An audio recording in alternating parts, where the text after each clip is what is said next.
This is Arab Talk on KPOO San Francisco, 89.5 FM. This is Arab Talk with Jess and Jamal. I'm Jess Jamal. And this is Jamal Dajani. Jamal, we have a great show today. For the first part of the show today, we're going to be talking about the Arab Talk perspective and analysis on the current crop of Democratic candidates for the presidency for 2020, which will be interesting to get an Arab Talk analysis of all of these candidates. And in the second half, we're going to be joined by a producer, Malek Najjar, who's producing a new play as part of the Golden Thread series that is taking place in San Francisco right now. So we got a really great show going on here for Arab Talk. Now, let's start with our first segment, Jamal. That's right. So just with 14 confirmed candidates, this is my last count, 3 exploratory committees and multiple maybes, the Democratic field for the 2020 presidential nomination is already crowded, right? So we're going to at least go, and again to our listeners, we're not making any recommendations. No recommendations. This is our take. This is our analysis on this crowded field, and so I'll start. Actually, I've compiled a list, and the list is alphabetical, so we also don't even show any kind of preference. Are you sure? I am sure. I am sure. So we're not making any kind of recommendations. Again, this is very important for our listeners and our viewers to know. So we're going to go. And, sometimes we might speak a little bit less about certain candidates because we don't know much about them, or we feel, they're kind of unknown and they're probably not our front runners, and just we'll talk more about the front runners than others. Nevertheless, let's start. So the first candidate we have, Jess, and this is also a quiz for you to see how much do you know about these candidates. Okay. Have you heard about John Delaney? John Delaney, I just recently heard about, and frankly, what I do know about John Delaney is he only recently came into the picture. He announced, I believe, yesterday or the day before, and I don't have a lot of information about him, so you're going to have to prep me on that. So our first candidate is John Delaney. He's a former congressman from Maryland, and he's a former congressman. He's a former congressman from Maryland. Started 2 publicly listed lending companies from. Before running for office in 2012, first generation to go to college. He stresses his electrician father's union membership on the campaign trail. And he was he was the very first Democrat to announce he was running back in July 2017. That's why I said, don't get surprised. Don't be surprised by some of the information because yet he's still listed running. So he was the first one to announce his candidacy back in July 2017. He's already visited every county in Iowa, the first state in the primary contest, basically attempting to jumpstart his national campaign. So this is how we're going to handle it. It's almost like a quiz, okay. Some information, something about their basically. Well, first of all, we don't know much about this guy. Well, we don't know much, that's the first thing. This is the first thing. He's 55 years old. He's been 6 years in politics. Who gives him money? So I've kind of also compiled these questions. Where do they get their funding? The biggest idea, for example, for the economy. Social media following, because I get a lot of the information from social media. And again, I want to welcome our viewers who are viewing us on Facebook Live. And something like this. And then our impression. Okay. So he gets his funded by banks, housing and construction companies in his congressional race, independently wealthy. So he's now funding himself. So he's not he's funding himself. Very little from my digging around. He has 14,400 Twitter followers, 357,000 Facebook followers, 2,100 Instagram. He's a centrist, from what I looked at, But what's his main policy? drawn by his nuts and bolts speech to improve workers' rights, education, and infrastructure. And who will then, who do you think who will like him or who will hate him? Well, That's I the think question. obviously people who will like him will be probably mainline Democrats, middle-of-the-road Democrats, Democrats who would we call the elite of the Democratic Party, people who have a lot of money, people who are business people with, who are Democrats, and who want to maintain the status quo of the Democratic machinery and the Democratic establishment. I think he would appeal to them. Yeah, and probably he is not going to be he's not going to be welcomed by the mainstream party. He's basically a little bit on the fringes. People don't think that he's going to reach out to Donald Trump's voters. He's not going to make a difference. So nevertheless, he is the first candidate. Well, let me just say another thing. He will not appeal at all to the emerging progressive wing of the Democratic Party, the progressive wing that is much younger, much more committed to social justice, much more committed to the environmental issues, much more committed to health care for all. This is not an individual who by and large, is going to appeal to this more progressive part of the Democratic So Party. we know very little about him also, and which means if you and I know very little about him, the rest of the country don't even know that he's in the running. So it's an uphill battle. Name recognition is key to winning any election. He has a good thing going for him. He has money, so he can, like Donald Trump, fund his own campaign, but he has no name recognition. Right. Next one, and let's see if you know, Andrew Yang. I'm sorry to say that I have no idea who Andrew Yang is. I'm happy because if I can surprise you, just imagine the rest of the country, the rest of our listeners. So Andrew Yang, former tech entrepreneur who started a nonprofit to promote startups. Yang entered the race November 16, 2018 on essentially one single issue, protecting Americans from job-stealing robots.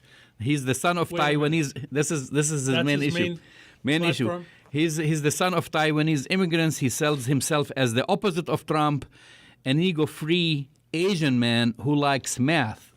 I have to hand it. This is a key slogan, ego-free, because we know who's Donald Trump, and also he loves math, and he's a smart guy. Both of them are the opposite. That's very different from Donald Trump. 44 years old. Who gives him money? I don't know. Probably wealthy Taiwanese, wealthy Chinese. We don't know, but actually from digging around individual contributors, I don't know if this comes from Taiwan or somewhere else, some who donate in Bitcoin. Cryptocurrency. He's also using some of his own money.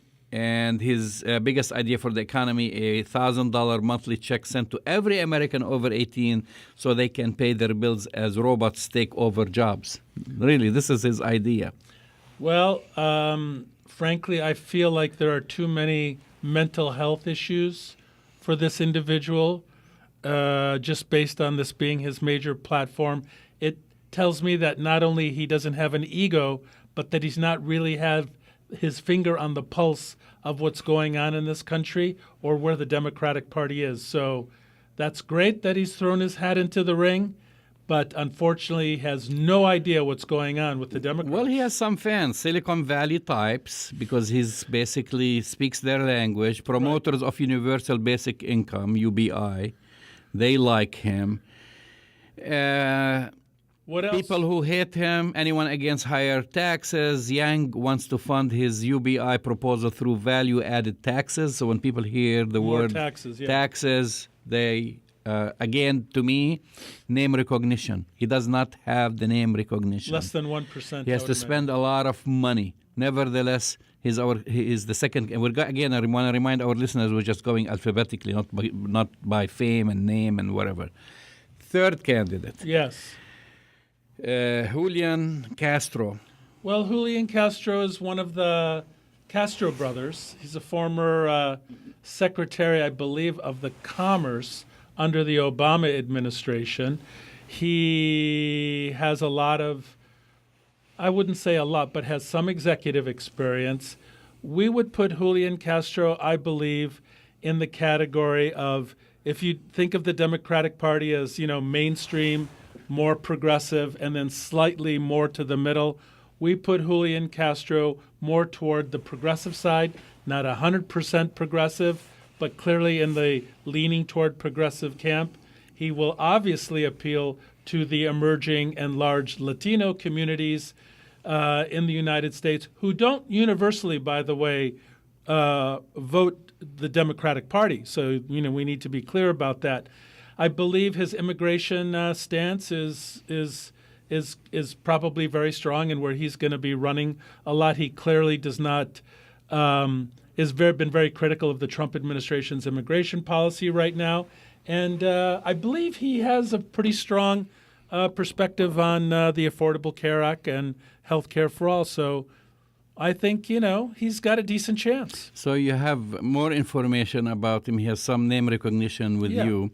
And you're right. He, after growing up in a poor San Antonio neighborhood, Castro and twin brother Joaquin went on to earn Ivy League degrees and take on careers in national politics.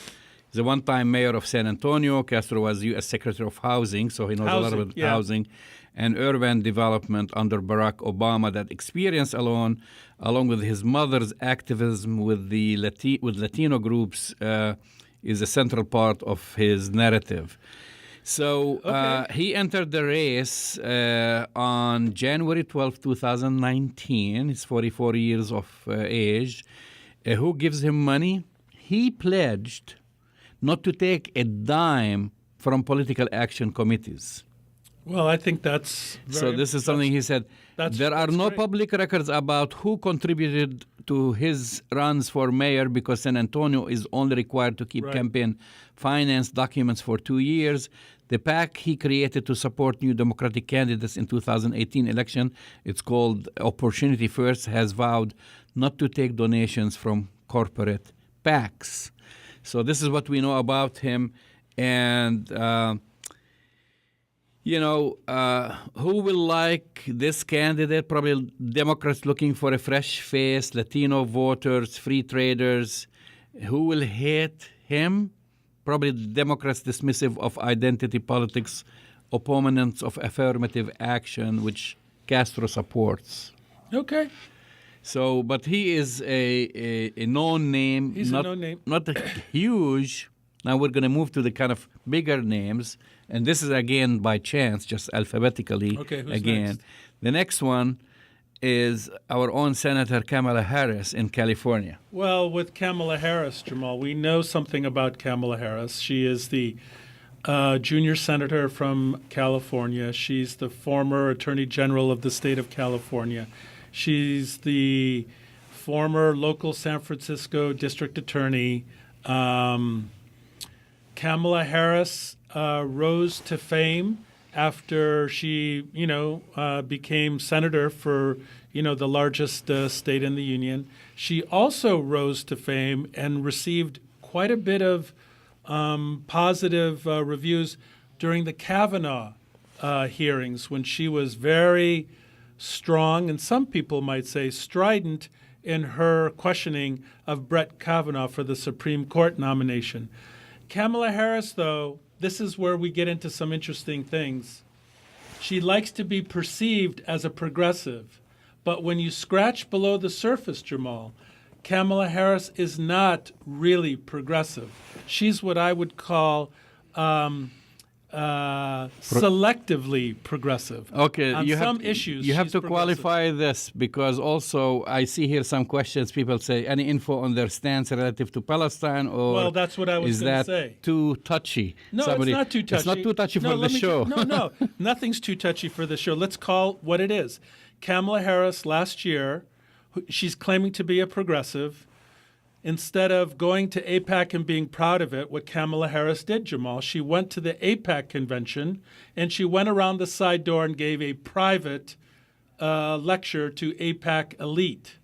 And she was, once her lecture or her talk was leaked to the press. Her fawning all over pro-Israel policies and her love for Israeli government policies was, roundly criticized by everybody in the progressive wing of the Democratic Party because she spoke about her fond love of Israel, despite the fact that it continues to engage in illegal colonial settler policies. This year, she, along with other Democratic candidates, took a pledge not to go to AIPAC. So you might think Kamala Harris is progressive because she is willing to stand up to AIPAC. I'm waiting for the however. However, what Kamala Harris decided to do instead of going to AIPAC, she decided to invite AIPAC to come to her. To her office. To her office. So Kamala Harris is trying to...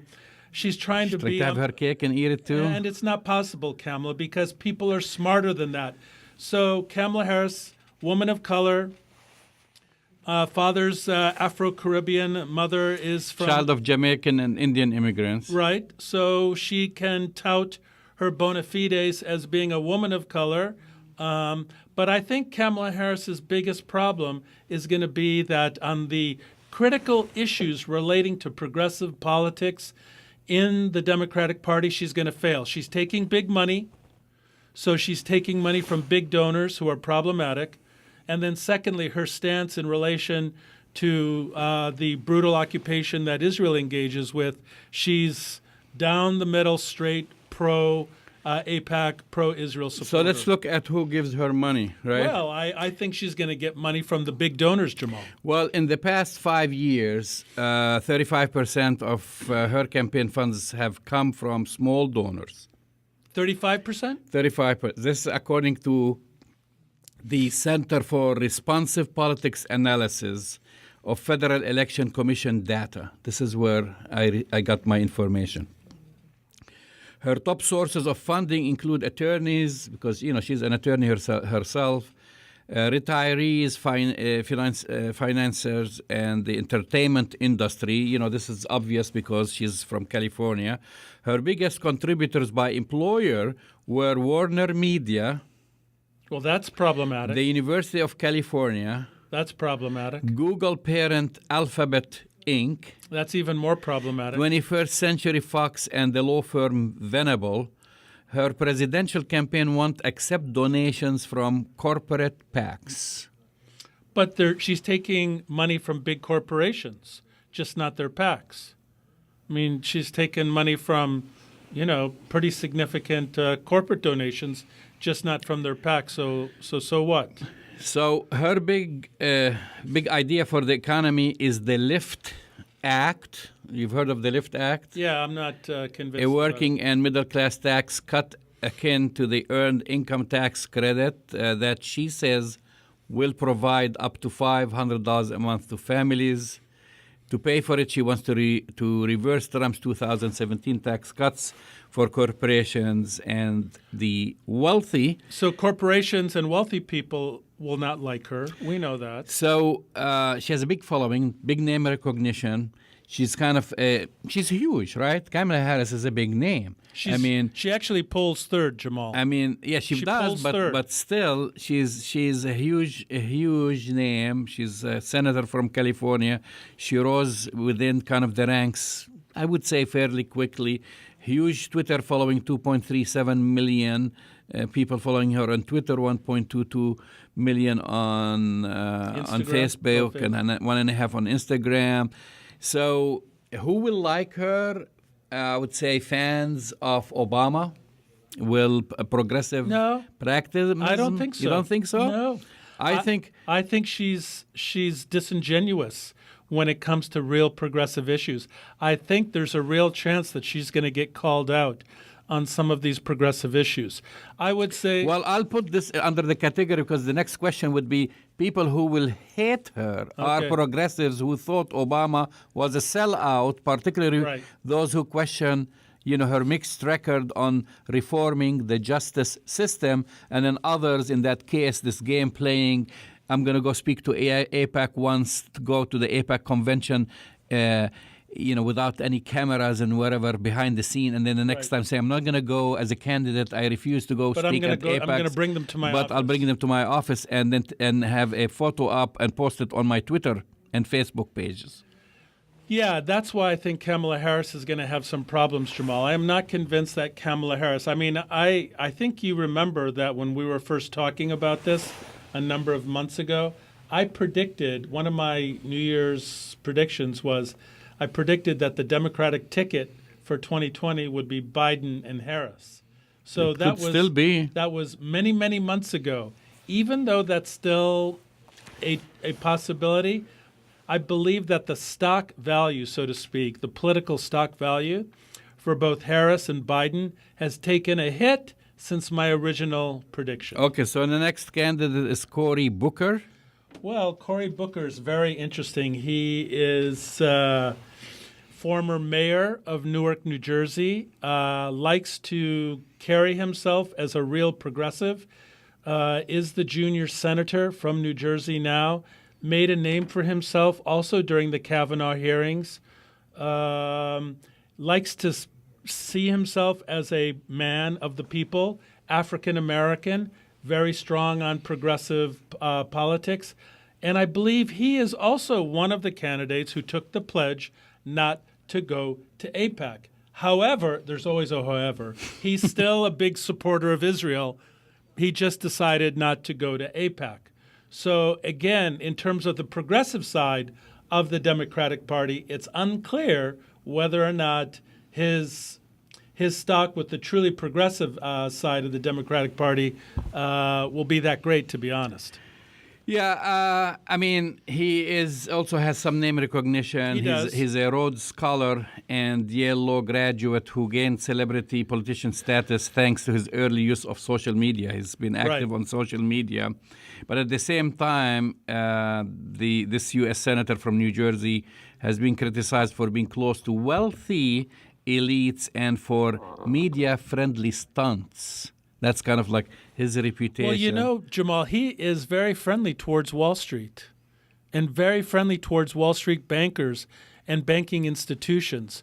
So, okay, we're not endorsing anybody here, obviously, but if you're going to claim to be progressive, yet be in the pocket of wealthy Wall Street institutions and banking institutions, I'm not sure you can really call yourself progressive. Well, you are on the right track, because when it comes to who gives him money, mostly large individual contributors from investment and security firms, legal firms, the real estate sectors.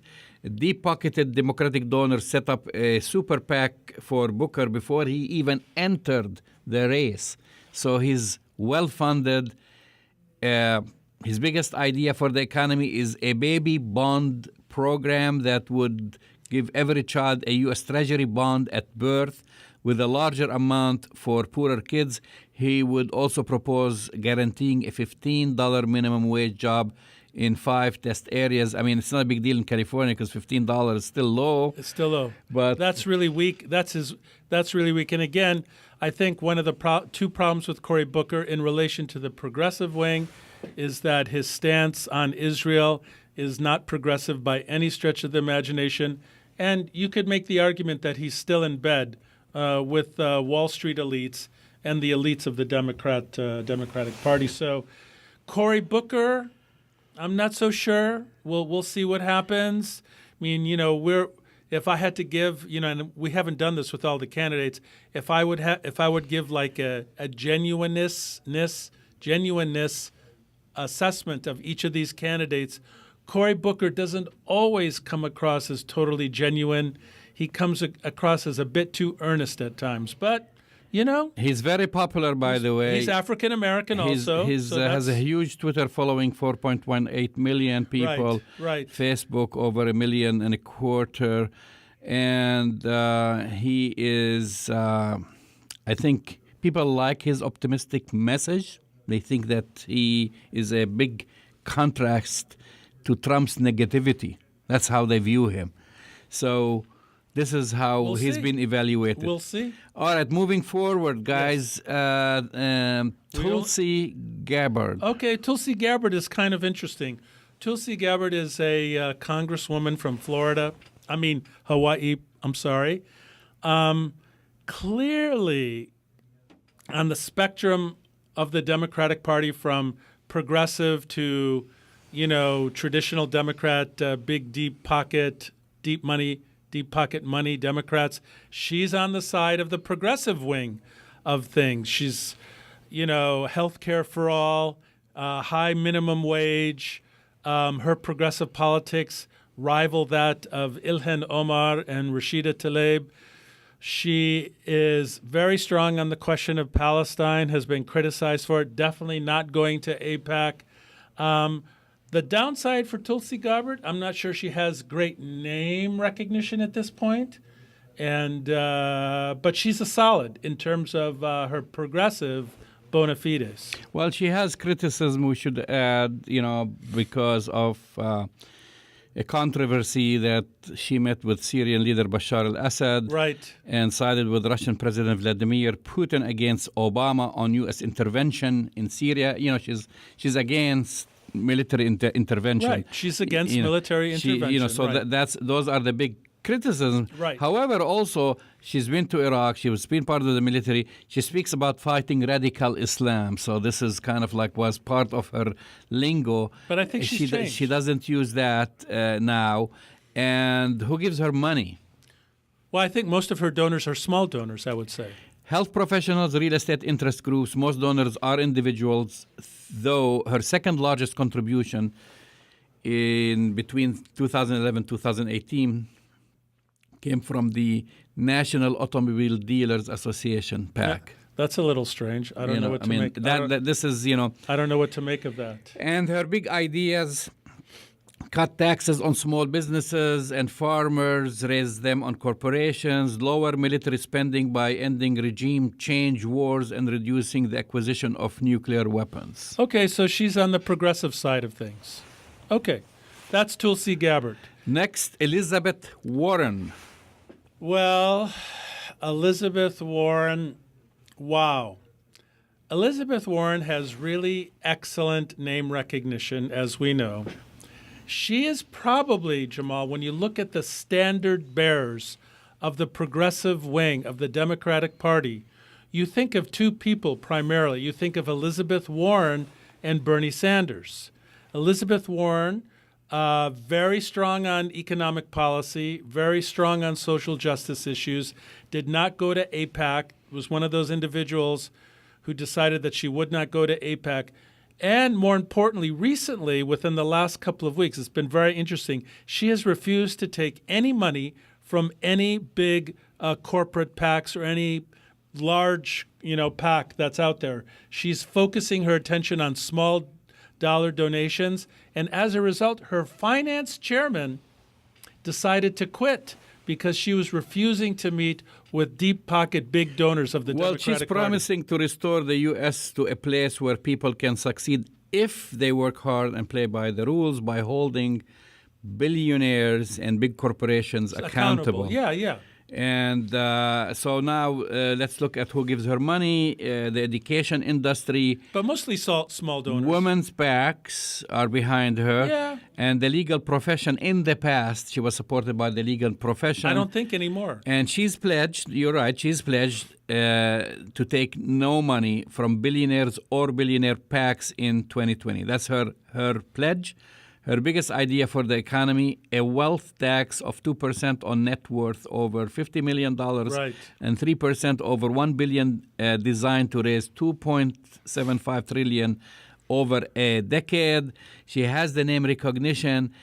I think she has more name recognition, in my opinion, because Trump made her famous. He hates her. He mocks her.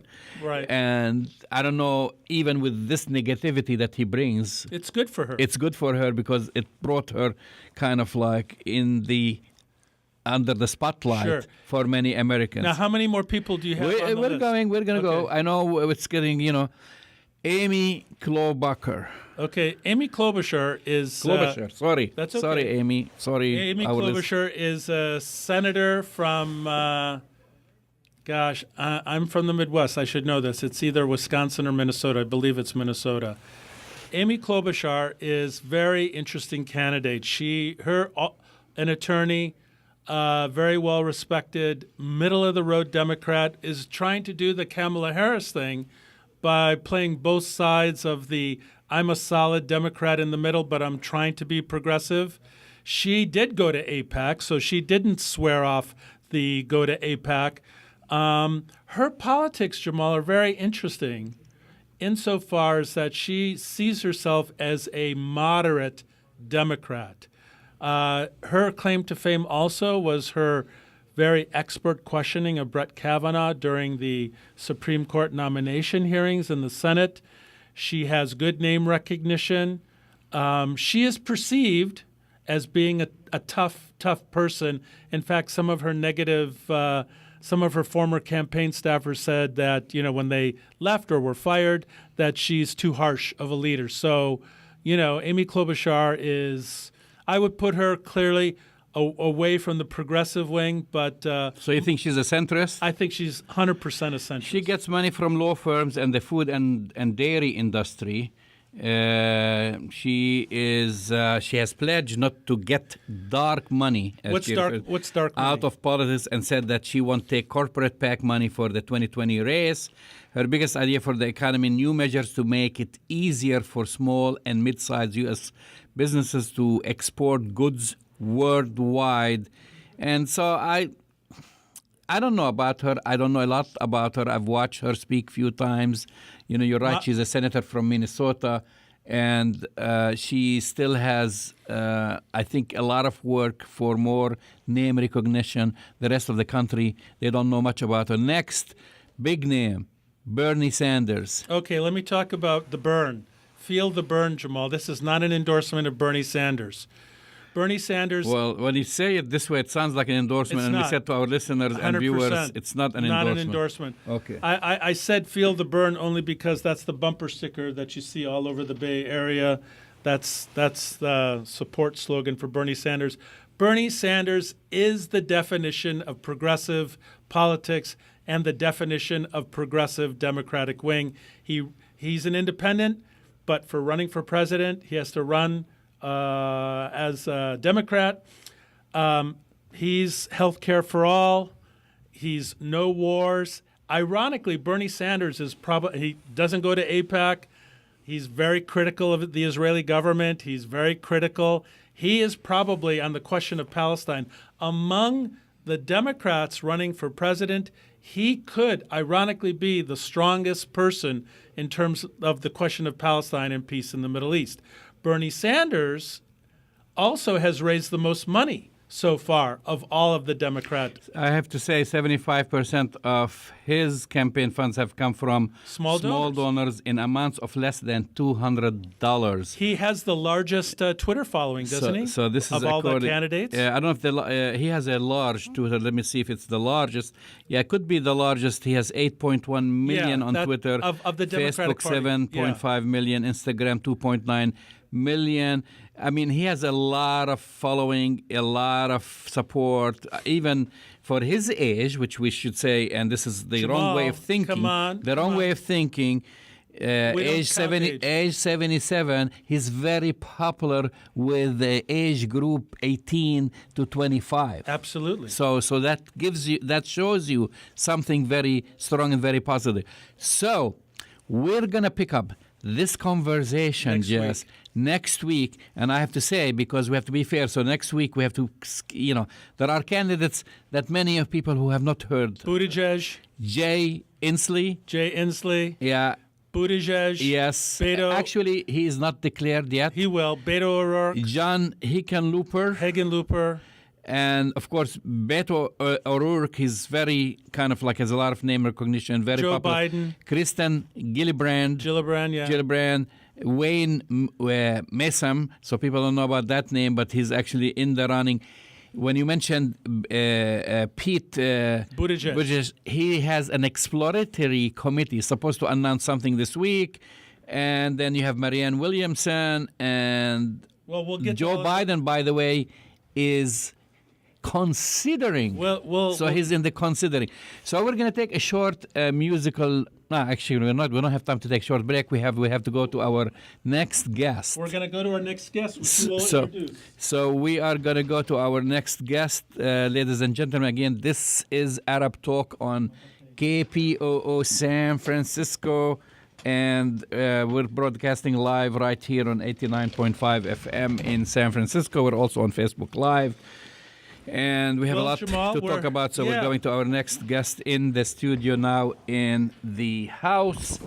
So we're going to be talking now with our next guest, and this is about a U.S. premiere play, Scenes from 71 Years, by Hannah Khalil, directed by Michael Malek Najjar. Malek, we're so happy to have you here today, man. Thank you so much for having me. Congratulations on this. This is a world premiere. Thank you. And, I mean, there's a lot to talk about, but for our listeners who may not know you, Malek, tell our listeners a little bit about your background as a director. Sure. Well, I'm currently an associate professor of theater arts at the University of Oregon. And my specialty is Arab American, Middle Eastern American, and Middle Eastern theater. So is that a big area? It's It's not. getting bigger. It's getting bigger. But I wrote a book about the history of Arab American theater, and I traced it back to the beginnings with the Penn Group, with Khalil Gibran, with Amin Rihani, and Mikhail Naimi, and I traced their evolution all the way from that time through the present day with writers like Betty Shamia, Yusuf El-Gundi, Hannah Khalil, and others. By the way, 3 of those people we've had Local. here. Betty Shamia, she's from San Francisco. We know her parents. We know her since she was young. Yeah. So we are part of that history that you wrote about. Absolutely. So you have an academic background, but do. also you're a producer and a director. I'm a director, yes. And so you have your hands on both sides of the aisle, so to speak. That's right. So tell us a little bit about Scenes from 71 Years. It's a very compelling title for a play. Well, it's based on the founding of the State of Israel in 1948. So that's every year that the play progresses, the number changes. It was originally written as Scenes from 62 Years. It was produced. Are you kidding me? Really? No, seriously. Oh, wow. And then it was produced as Scenes from 68 Years at the world premiere in London, and now it's Scenes from 71 Years. And unfortunately, of course, the topic is occupation, and so here we are all these years later, and that number continues, and we're still dealing with the same political situation. We're going to get to the content of it, and this is, by the way, for our listeners, we've been supporting and interviewing and having people from Golden Thread Productions here on Arab Talk for 10 years, Jamal. That's right. So and we've been to the plays. I think it's a great program. I mean, it's a fantastic organization, Golden Thread, with their own director and founder, Touraj, who does great work here in the Bay Area. She sure does. Promoting, these kinds of works. But I would imagine that as a director, the question of Palestine and producing it for a general audience, to put it mildly, is probably a complex process. Yes. How would you describe your process? I call it the third rail of politics and art, because honestly, many of the theater companies that have tried to produce pro-Palestinian works get shut down, will be defunded or shut down. And so this play is very bold, and it's very bold of Golden Thread to dare to approach it, frankly. And this is a play that deals with the Palestinian perspective primarily. So we're looking at a production that is focused primarily on Palestinian lives and what the Palestinians are going through this occupation, and the desire to tell these stories not in a sensationalized way, but to give these people a three-dimensional presence on American stages, something that they've been denied, quite frankly, for the very last few decades, if not century. So that is really one of our goals, is how can we rehumanize and redimensionalize a population that's been treated this way in the media. But how do you do that and do it in a nuanced way and do it in a way that does justice and fidelity, if you will, to the story? Because, 71 years is a long time to be occupied, obviously, and it's really a generational occupation now, because aren't we going now into the fourth generation of occupation in Palestine? And in truth, it's about the choices you make. I mean, everything that goes on a stage should be a choice that a director and designers make. And so we've made very specific choices. For instance, I was able to have Taranj hire Dia Abdo, who's a professional translator and a professor of Arabic from Guilford College, to translate some of the script into Palestinian dialect Arabic. We are using Palestinian costuming. We are using Palestinian images in the projections on the upstage wall. As a matter of fact, the wall that we have upstage has the names of several of the Palestinian villages that were depopulated and destroyed in the 48 war. So therefore, we are really making the choices that are trying to tell this story in the most nuanced, most detailed, and important ways. And of course, it's all based on academic research. Being a professor myself, I have to use that as my basis. So let's get into the weeds a little bit. Sure. In terms of what 71 years of occupation, and stories for those years, what would you describe thematically as the main themes that kind of come out in the play that you're directing right now? How would you what is the space of the themes that you think are represented here? Well, it's a reflection and a remembrance. So we're reflecting on the past 71 years, the lives that have been destroyed, frankly, or changed by those years. And it's also an opportunity for us to take a moment to memorialize those lives. When you go to the Middle East, as we all have done, and you see that there are not monuments, there are not walls, and there are not statues to many of these events. Therefore, it becomes, the onus is on us to use the theater as a memorializing apparatus, if you will, to memorialize these lives, to tell these stories, because they're not being told and they're not being memorialized. Even in places like Sabra and Shatila, for instance, where the horrific massacre occurred, there is no monument there. Why? So we have to take it upon ourselves to use these stories to create these monuments in the minds of our audiences. We're speaking with the director. Yes. I keep calling you the producer. Yes, the director. Taranj is the producer. I know, so let's make sure we give her the props. Taranj, if you're listening, I'm really sorry. I know you're the producer, but we are we're speaking with the director, if you will, of 71. The play in the scenes from 71 years. Scenes from 71 years. Okay, we have to get to the backlash question, Malek. Right. So, what has been the backlash? I mean, you're in academia. You know about the attack on Palestinian and academics who are pro-Palestinian. So, question number one: even though Oregon is a bit progressive, have you personally had to experience any of that backlash as an academic? And then number two, what about the play and any backlash from the play? Well, we'll see what happens when it opens. But I can tell you that writing about this topic is, of course, fraught with all sorts of political implications.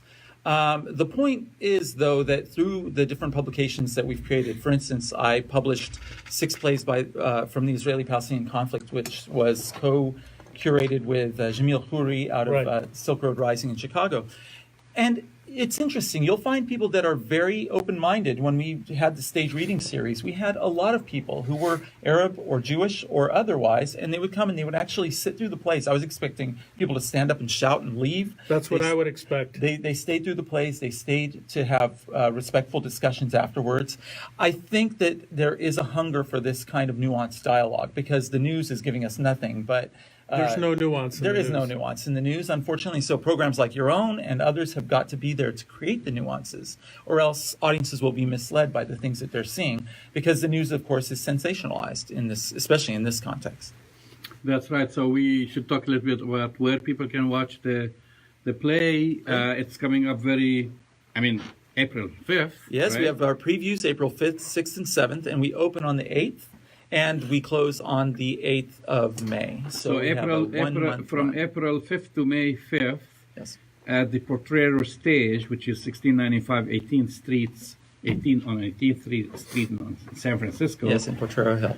So people can go online, and where can they get their tickets? The tickets are available through Golden Thread's website. So if you just Google Golden Thread Productions, you'll find that information. Tickets are very easily purchased either through their phone or their website. Well, you know what, Jamal, I think it's really topical.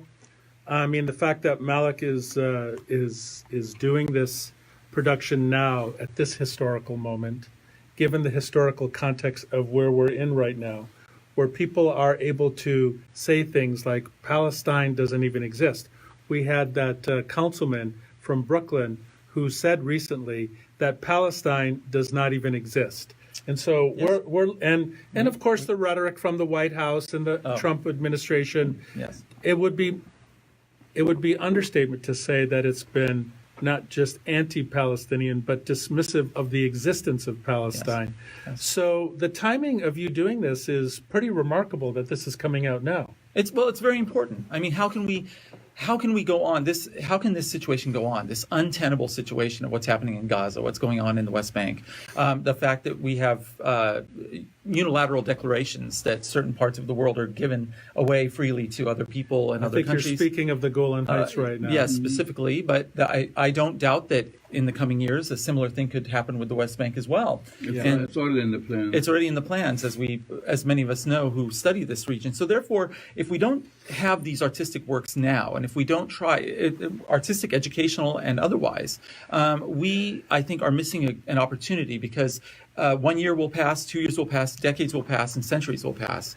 And the question is, even if, say, things don't change on the ground in a, call it what you will, positive way, we still have to have left a historical record, like the great Edward Said and others, to leave a historical record to say something was said, and Right. nobody just looked away when this was occurring. And that does not mean you have to be anti anything to do so. I mean, this is the part that's the false dichotomy. Right. One cannot be pro-Palestinian and pro-Israeli at the same time. Well, there are a great many number of people in Israel that are not happy with this situation either, and I think that we have to also remember that and to speak for Especially those during who the can't. especially during the election there right now. Also there is this conflation of Zionism with Judaism and the state of Israel, or support, being anti-Zionist. Now it's kind of like you're going to be labeled as a anti-Semite, and it is rejected by a large number of Jewish Americans now, members of Jewish And Voice Jews for in Peace. Israel.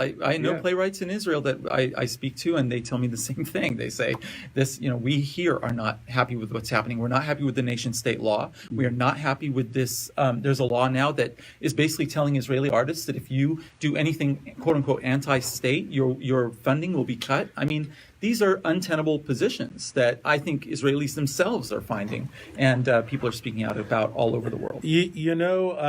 Malek, I have to confess to a bias, and I feel like I can confess to that bias freely with you here. Please do. I actually think that theater and of the kind that you're directing is among the most powerful ways to get the message of justice in Palestine, of all of the various techniques that we use, whether it be political engagement or protests or all of the things that we do. I believe that good theater, being able to tell a story, a powerful story, and engage an audience, I think is probably the most powerful way to change a person's mind. Well, I'm biased as well for the theater, so I will agree with you, of course. But that said, in this play, there, for instance, is a protest, a demonstration. In this play, there's a Nakba Day celebration. Yeah. In this play, there are moments where we take you into the daily lives of Palestinians that are talking around kitchen tables. And